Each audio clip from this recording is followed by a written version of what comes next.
Daisy. And I'm Terri. And this is the Monday Mindset Podcast, where we share things of interest to us and hopefully to you. So let's get started with episode number 177. And today it's Terri's turn to share something with us. Terri, what have you got? Well, Daisy, I had to go in and start finding some new podcasts. I was getting kind of worn out on some of the ones that we've done often. Wasn't finding topics that I wanted to do or whatnot. So I just kind of randomly found some new podcasts. And I found one called Stuff You Should Know. And I thought, well, that sounds interesting. Yeah. And they have episodes about champagne or, how things work or what do you need to know about this? So this is a topic that you've talked about before, and I don't remember what episode it was. We've talked about it, but it's about sleep, but really it's about insomnia. Yeah, I've got a feeling we've both talked about. Have we both talked about sleep? I know you talked like from James Nestor or whoever. Oh, no, he's the breath guy. If I've talked about sleep, it'll be the Brit Matthew Walker.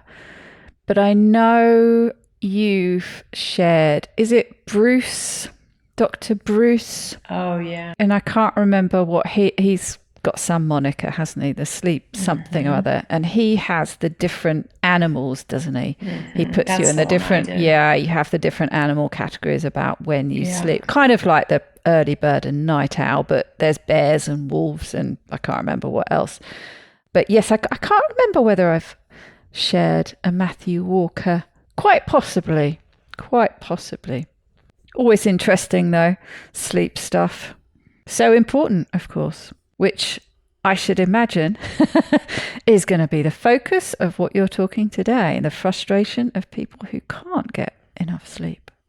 So the episode is actually titled Insomnia, Why You Can't Sleep.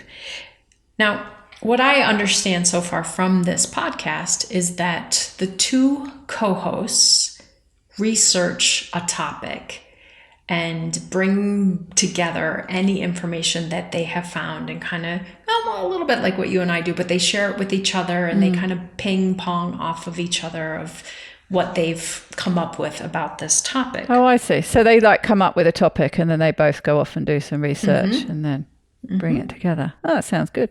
So in researching insomnia, these two co-hosts found in general, about 70% of people have some type of sleep disorder.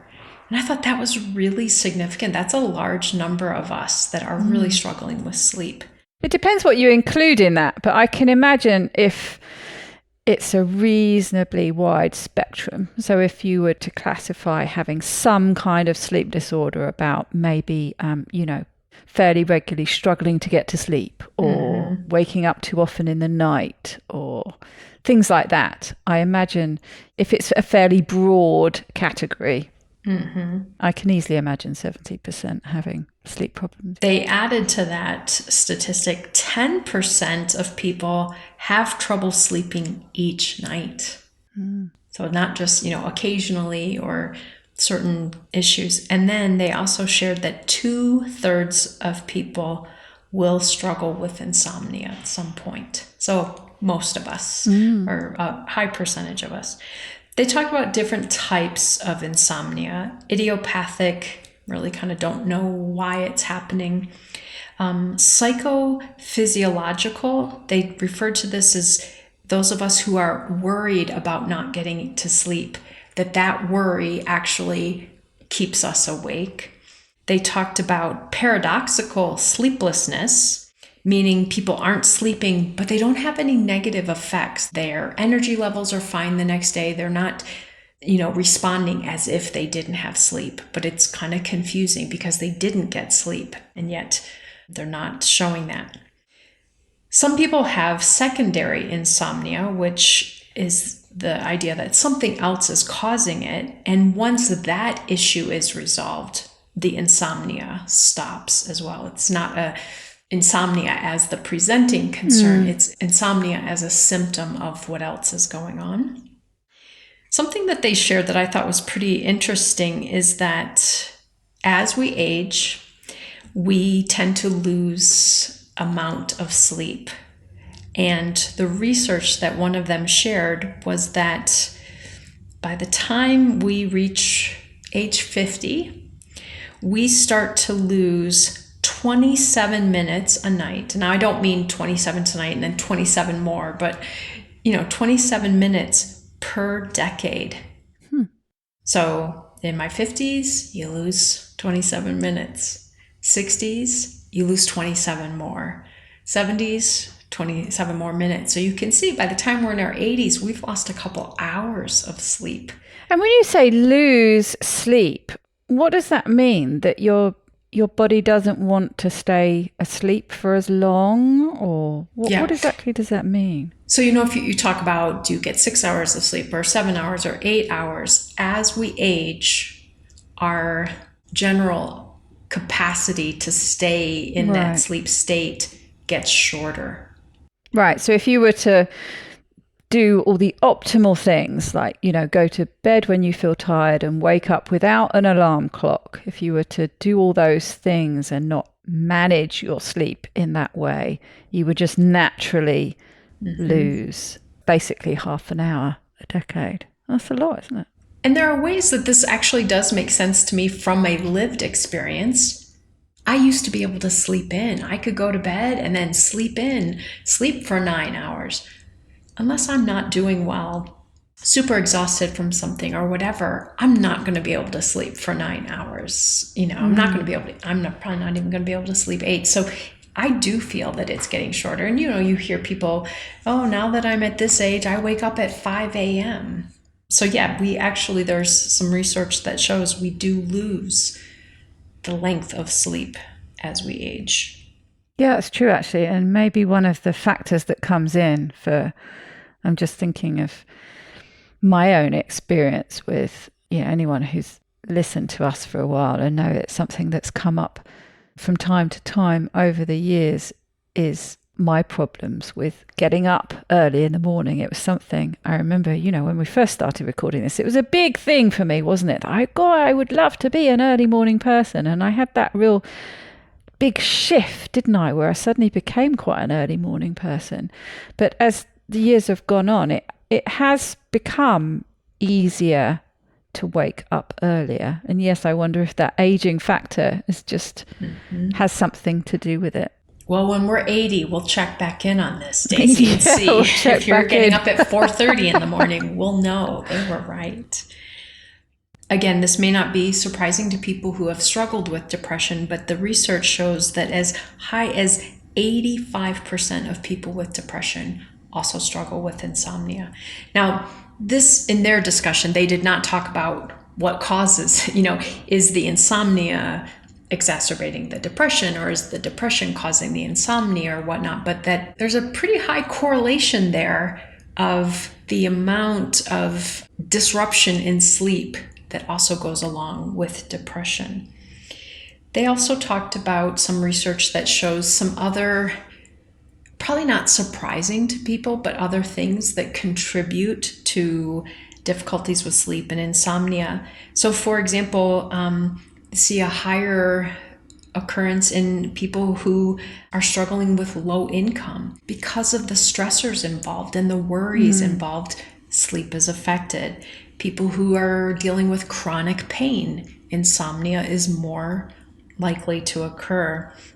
People with kind of long-standing health concerns, certain health concerns might be more commonly seen here. But, if I'm working through a chronic health concern, very good chance that some insomnia may be going along with that. Yeah, and you can really see, just like you highlighted with the depression question, how much, it's the whole chicken and egg thing, isn't it? How much one impacts the other, and one might trigger the other, but then that will have a knock-on effect back the other way. Absolutely. Like, if you've got an illness, I always think whenever the poorlier I am, the more I want to sleep, and the more I sleep, the faster I heal. Sleeping is such an important part, isn't it, of the healing process. So if you're not getting good sleep because of the illness, but then the not getting sleep is going to impact the the illness that you've got. And so it goes back and forth and back and forth and back and forth. It's a vicious catch-22 there. Absolutely. They also gave another definition of another way that some of us may think about insomnia. They described something referred to as sleep maintenance insomnia. And this is one that many listeners may be familiar with. This is when you're able to fall asleep when you go to bed, but once you wake up sometime in the middle of the night or early morning, that you have a difficult time falling back asleep. So, there's insomnia from the onset, that people who can't fall asleep at night, and then people who can fall asleep but then have insomnia once they wake up during the night. And then unfortunately, there are some people who struggle with both forms of insomnia. So as both you and I know, Daisy, sleep hygiene is often something that's discussed on any podcast, book, article, anything about proper sleep, getting enough sleep, all of these things. So when it comes to insomnia, sleep hygiene is a really powerful tool. And it's kind of like hygiene, so cleaning up our behaviors around sleep. And one of the big ones that I cringed when this comes up always, because I do this, is watching TV in bed.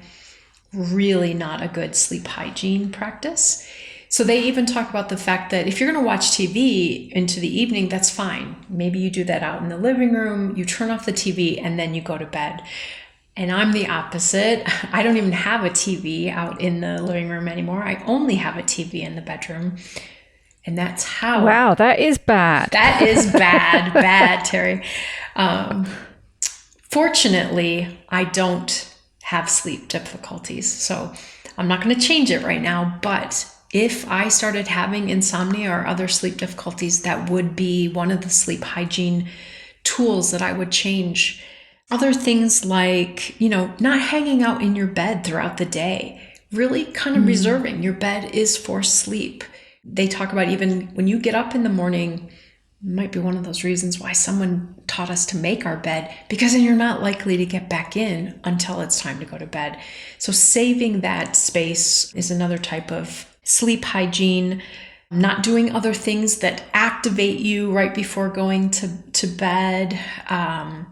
Doing things like paying attention to your environment. One part of sleep hygiene is what environment you're trying to sleep in. Do you have too much light in the room? Where I sleep is kind of directly across the bathroom from a separate room that houses the toilet. And the toilet has a blue nightlight on it, which is great when you get up in the middle of the night to go to the bathroom, but it's spilling light into the bedroom. So I'm learning I'm going to have to close that door more so that I don't have that light interference. If you have a street light that shines into your window, maybe you need to get blackout shades or something to darken the room more. Temperature is a big one for sleep hygiene. Sleeping in a cooler room is better. Yeah, it's a big difference that I've noticed, and it was the room I was most looking forward to having done, actually, getting these 2 rooms done downstairs. And the big one was the bedroom at the back of the house.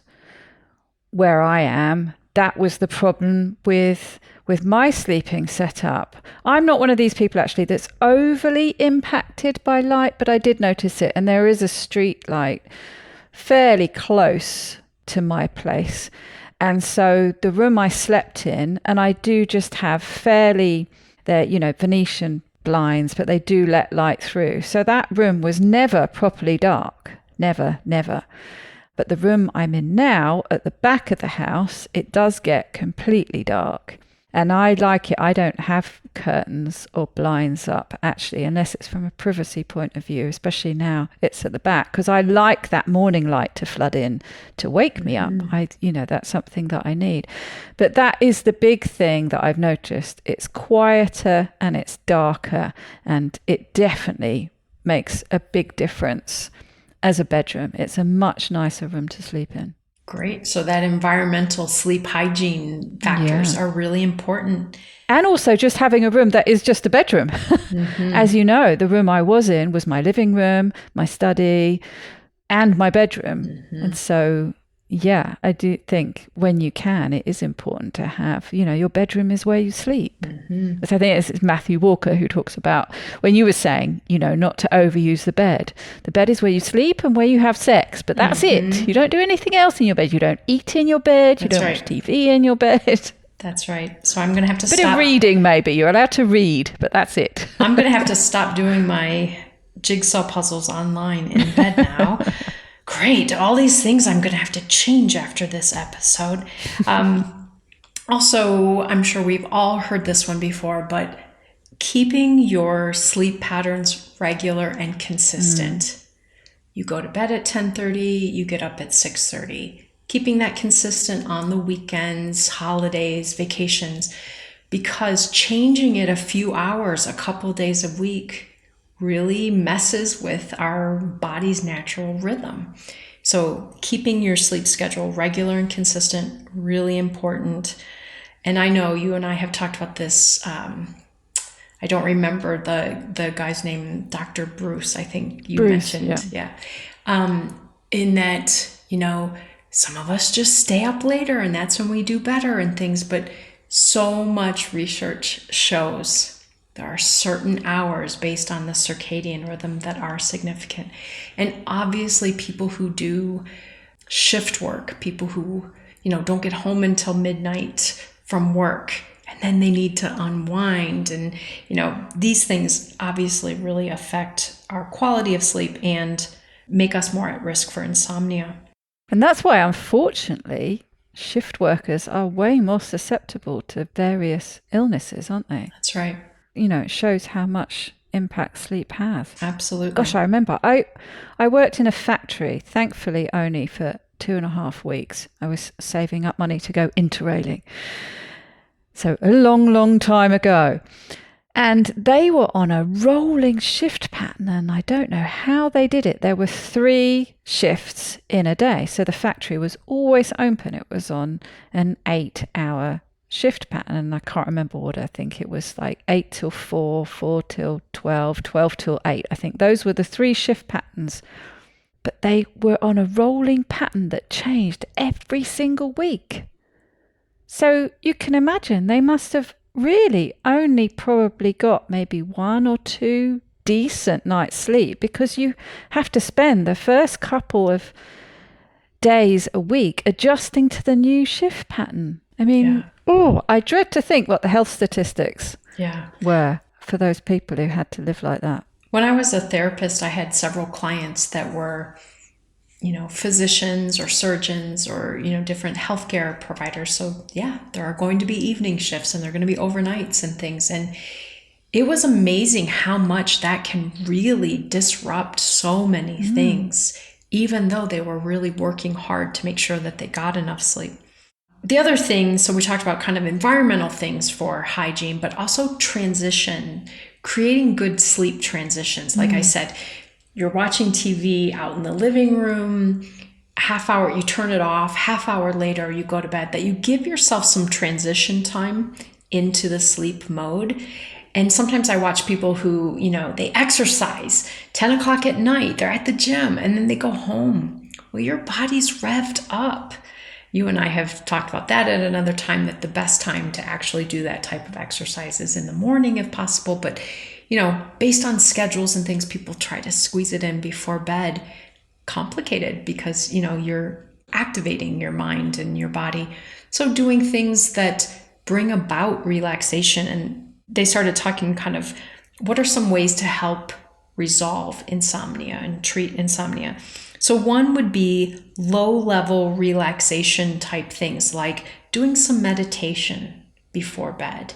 Again, that's the transition. I was activated. I was, playing a game. I was having a heated discussion. I was watching TV or whatever. And then meditation to kind of bring everything down so that your body and your brain are ready for sleep. Yoga, stretching, something that's calming, relaxing. For some people, it might be, taking a long bath. Whereas other people might say, when I take a shower, it wakes me up. Okay, then don't do that right before bed. But doing some things that they refer to again as low-level relaxation strategies to help with that transition. They also talked about, if you're struggling with insomnia, a strategy that's referred to as remaining passively awake. And I'm like, that sounds kind of weird. I'm passively awake. But it's really about shifting your mindset. It's okay if I don't fall asleep. I'm just going to lie here and rest. Takes off the pressure. Takes off that, earlier I mentioned about, for so many of us, the anxiety about not being able to sleep then causes the insomnia, keeps us up. So this accepting, it's okay if I don't fall asleep right now. I'm just going to lie here and rest. And I used to always talk to clients when I was a therapist about paying attention to the sensation that feels good. Like, oh, this pillow is so soft. It's like I feel like I'm on a cloud, just creating a more relaxing environment, even though I'm awake. But shifting that mindset is an important one, rather than fighting the fact that I'm still awake. So then they moved in a little bit and talked about supplements and medications. And I think they're very careful about not highlighting anyone as, they're not physicians. They're not going to give medical advice. But one thing they did highlight is something that I've always shared with people. And they talked a little bit about melatonin. And oftentimes people think of melatonin as a sleep remedy, something that can help.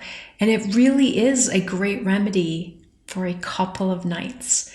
So let's say I've been going through a really high stress situation or something, and I'm struggling to sleep. A couple of nights of melatonin, it may be a great reset.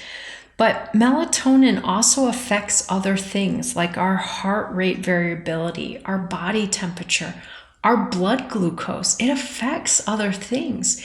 And so if we are altering it with a supplement, we can be throwing these things off. And the other thing that I originally learned about melatonin is because our body makes it, if we keep giving our body the melatonin, it kind of shuts down our natural drive to make the melatonin. Yeah, I've read that, yeah. Even though it is referred to as being relatively safe and touted, you can give it to your kids. I agree with them. If I were going to give it, I don't have kids, but if I were going to give it to my kids, I might do it for special situations that really require some help, and then I would not, because I don't want to set up a system. They talked about some prescription medications here in the US, things like Ambien, Lunesta. One of the drawbacks of those is that oftentimes people are basically asleep but still doing things. When I was a therapist, I had a client who he would take Ambien. He had a long history of PTSD and he had a very difficult time sleeping. So he was on prescription Ambien and he would take it. And then like an hour or so later, he would get up and eat multiple bowls of cereal until he would throw up. Wow. Now, he was not doing anything necessarily dangerous, but it was concerning for his wife, that he's up at 2 a.m. throwing up because he just went and ate 4 bowls of cereal. But you could get up and drive your car. You could, purchase things online. You could, have arguments with people. I've also had clients talk about that, like fighting matches that they would get into with their partners or spouses because they were out of it, but actively engaged still. So not that those aren't possible solutions for people, but I think the 2 co-hosts of this just really said there are drawbacks. So if you can work on these other things and find relief, that would be great. Yeah, I know I've had friends who've taken like antihistamine type medication. And I think the trick with all these things is if it's something really temporary that helps break the pattern, and if that's what's needed to get you back into a good sleep routine, then those kind of things can often work really well. But if there's something that becomes a routine, it's just going to disrupt something else and long-term make things worse, really. They did mention that Benadryl. They were talking about maybe parents giving their kids Benadryl. I've given my dogs Benadryl. I've taken Benadryl. But again, kind of on an as needed, kind of almost not emergency, but in those really difficult positions. But if you start taking Benadryl every day, there are going to be some other effects of that. And so just kind of thinking about that. And many of us turn to things like that because they do create some relief, but turning to them for too long can be difficult. So then they talked about two other strategies. One that just sounds horrendous to me, but they talk about that it has a very high success rate. And these are both kind of cognitive behavioral strategies. And one they referred to as just sleep boot camp. And I would do a lot of things, I think. Just the word boot camp is putting me off. I would try a lot of things before I would go to this boot camp. But basically, you go to a sleep clinic, which already has me uncomfortable. You go to a sleep clinic and you're going to be there for 25 hours. And they have you show up tired. So you only sleep maybe 5 hours the night before. So you are already in a state of deficit with sleep. And what they do is they do 50, 30-minute intervals of telling you, okay, go ahead, go to sleep. So you try to fall asleep and then they wake you up and they ask, did you go to sleep? And you say, yeah, I think I did. They're like, yes, you did. Very good. Or if you say, no, I didn't, they'll like, actually, you were asleep. So you may have just gotten to sleep 3 minutes before, but they're going to wake you up. And then after this, okay, go to sleep again. Because what they're really trying to do is teach you that you can go to sleep. Right. So 50 times in these 25 hours, they're going to tell you to go to sleep. They're going to wake you up and then check in. Did you sleep? And they're going to really reinforce to teach you, I can fall asleep. And ideally, I can learn to fall asleep more quickly as this goes on. And obviously, you're also more sleep deprived as this goes on. So it kind of is reinforcing in that way. You will probably fall asleep. So this is one strategy. And for some people, that's enough. But there was a study out of Australia, so call out to our Australian friends, that showed a high success rate of doing the boot camp. And then after the boot camp, 5 weeks of what they referred to as stimulus control therapy. So let's say I lie down and I want to go to sleep. I lie there for 20 minutes. And if I don't go to sleep, I go ahead and I get up. I go out to the living room. I read. I get out of bed. I don't stay there and keep trying to sleep. I change the stimulus. I relax before I try again. And then I can try again. And again, I might try it for 20 minutes and not be able to go to sleep. I get up again. So it's really keeping yourself out of that frustration pattern of trying to force it.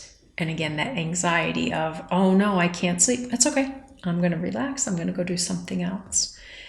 The success rate they found was really significant. People who went to the boot camp, did that retraining experience, and then started using this stimulus control therapy of just, letting yourself practice falling asleep for 20 minutes. And if it doesn't happen, change the environment, change the scenery. And that they found many, many, many people could be retrained and resolve their insomnia.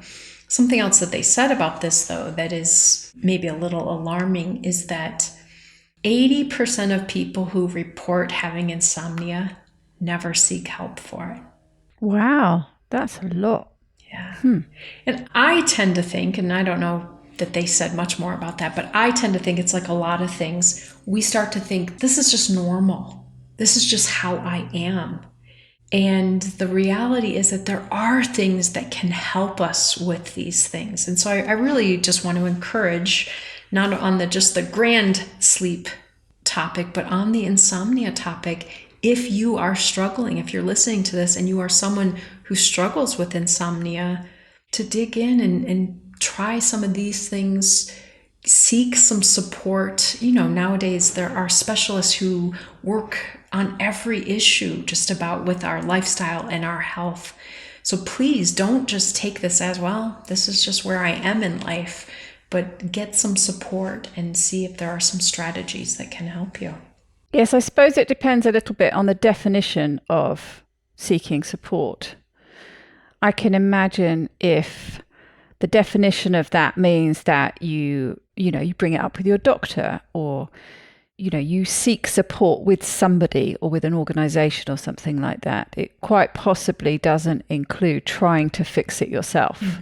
It might not include doing your own research online and trying different things yourself. But even so, that's still a very high number, isn't it? And like I said, when I heard them say that, it made me think of so many things that so many of us have learned to just expect is going to happen as we age. When people are like, oh, this happens. Yeah, that's what happens when you get older. Oh, I had to start taking cholesterol. Yeah, that's what happens as you get older. Just because it's common doesn't mean it's normal. And so I don't want people maybe just accepting that and struggling with it when there are some active things that could be done to help. And also, I can't remember which one of the categories it was when you started off talking about the different kinds of insomnia, but of course it would be worth bringing up with a health professional of some kind, just to rule out, let's make sure the insomnia isn't a symptom of something else. That's right. So, it might be you can fix it because it's something that needs fixing, and all of a sudden, poof, like magic, the insomnia will go away. That's right. So it's worth ruling that out, isn't it? They also brought up something that I thought was a little interesting and trivia type stuff about this. And they almost seemed hesitant. The one asked, they're like, are we going to bring this up? And they're like, yeah, we can.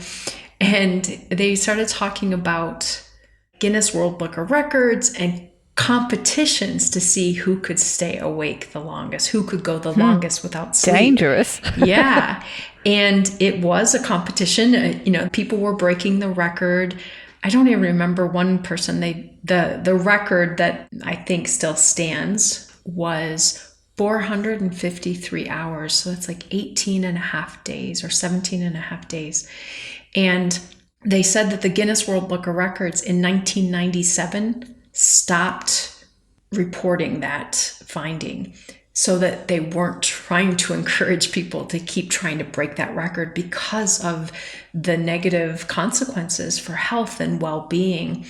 And I don't remember if it was the guy who set that record or someone else who had at one time set the record, but even he later on said, I shouldn't have been doing that because it was really unhealthy. He actually went on to develop Alzheimer's, and he developed insomnia later in life too.